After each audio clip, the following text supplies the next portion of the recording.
ఈరోజు సంతోషంగా రోజువాడి సెంటర్లో రావడం జరిగింది.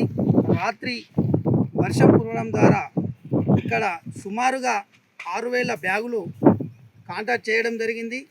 లారీలతోటి తరలించడం లోపంతో ఇక్కడ ఉన్న బ్యాగులు మొత్తము నానిపోవడం జరిగింది.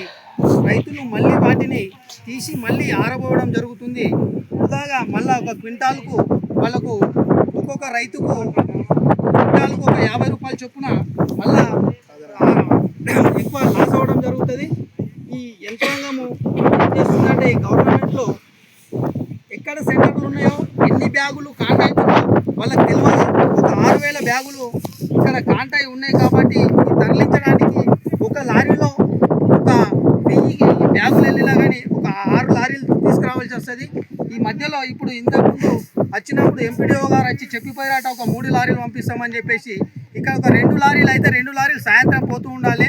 గతంలో ఎలా తరలించారో ఇప్పుడు కూడా అదే విధంగా తరలించాలి. తరలించని ఎడల రైతుకు చాలా భారం అవుతుంది. కడిసి మోపడైన పరిస్థితి ఉంది. అతడి ఇప్పుడు రైతు ఎన్ని కష్టపడి పంచిన పంట ఈ లోపానికి గురైనట్టయితే రోడ్డున పడే అవకాశం ఉంటుంది.